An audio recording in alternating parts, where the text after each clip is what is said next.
नमस्कार दोस्तों, MS coaching classes में स्वागत है आपका।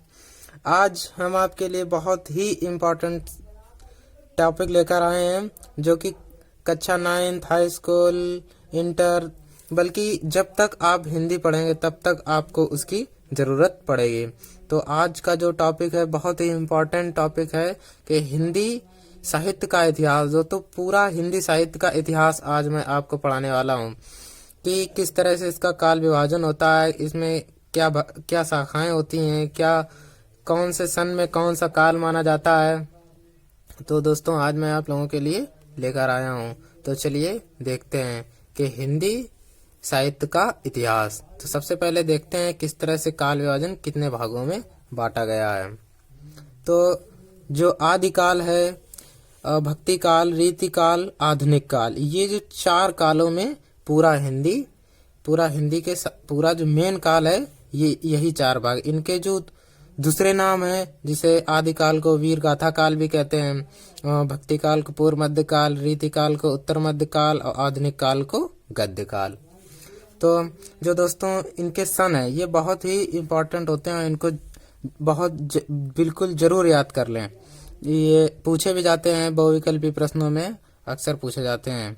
तो आदिकाल का जो समय है, जो काल है, वो 743 ईस्वी से 1343 ईस्वी तक, भक्ति काल का 1343 ईस्वी से 1643 ईस्वी तक, और रीति काल का 1643 ईस्वी से 1843 ईस्वी तक, और आधुनिक काल का 1843 से अद्यतन का दोस्तों मतलब है अब तक।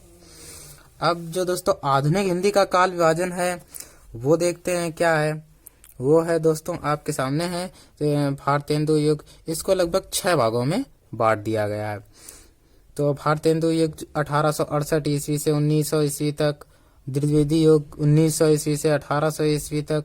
और दोस्तों एक बात, इन युगों में कौन कौन से लेखक, कौन कौन से कवि हुए हैं, अगर दोस्तों इनकी आपको वीडियो चाहिए तो कमेंट बॉक्स में कमेंट करके जरूर बताएं, उन पर भी वीडियो बना दी जाएगी।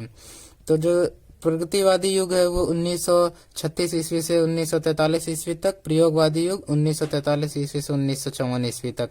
जो दोस्तों ये सन लिखे हैं यही ज्यादातर मान्य है, और जो नई कविता है वो 1954 ईस्वी से अब तक।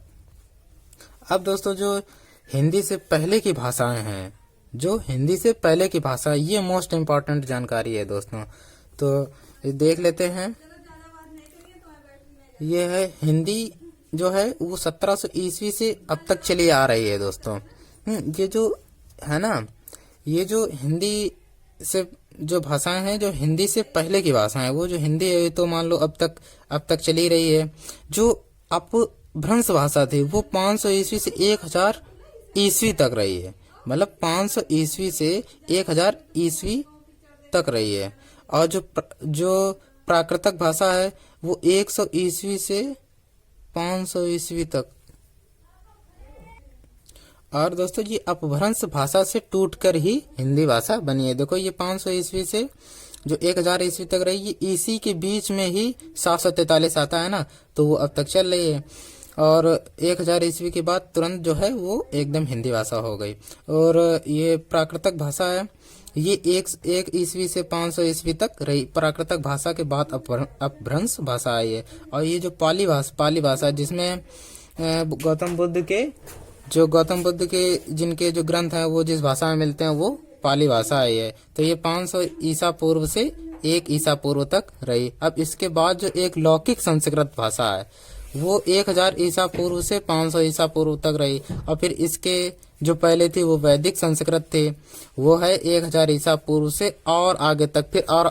फिर और भी पीछे चले जाएं, फिर जिसमें लौकिक भाषा में वो तमाम बातें। ये जो मेन टॉपिक है दोस्तों ये बहुत कम लोगों को पता होता है। और इसके बाद देखते हैं। अब ये जो भक्ति काल की शाखाएं तथा उप शाखाएं हैं, इसको 2 भागों में बांटा गया है, सगुण काव्य और निर्गुण काव्य और सगुण काव्य। और जो सगुण काव्य के जो भाग हैं ये ज्ञानाश्रय शाखा, प्रेमाश्रय शाखा। ये ज्ञानाश्रय शाखा में कवि आ जाते हैं कबीर, जिसमें ज्ञान, किसी भी तरह का ज्ञान हो, जो दोहे मिलते हैं जिसमें। और प्रेमाश्रय में मलिक मोहम्मद जैसी, जिसमें कवि आ जाते हैं जिन्होंने पद्मावत लिखी है। महाकाव्य है जिनका।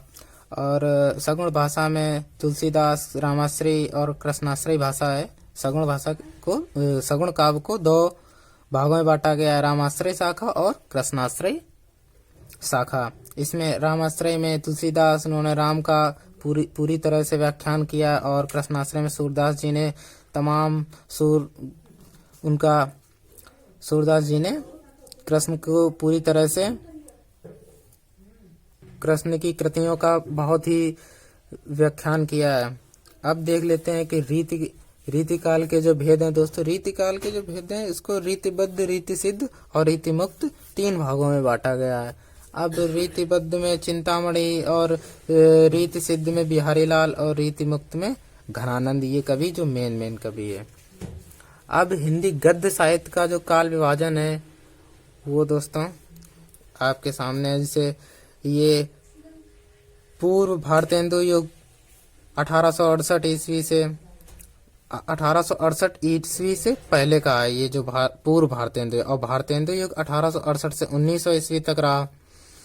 और ये जो द्विवेदी युग 1900 ईस्वी से 1918 ईस्वी तक, शुक्ल युग 1918 ईस्वी से 1938 ईस्वी तक, शुक्लोत्तर युग 1938 ईस्वी से 1947 ईस्वी तक, और स्वतंत्रोत्तर युग जो अब चल रहा है वो 1947 ईस्वी से अब तक। तो दोस्तों कमेंट करके जरूर बताइए कि हमारी जानकारी आपको कैसी लगी। बाकी अगर वीडियो अच्छा लगा हो तो लाइक करें और चैनल को सब्सक्राइब करें। धन्यवाद।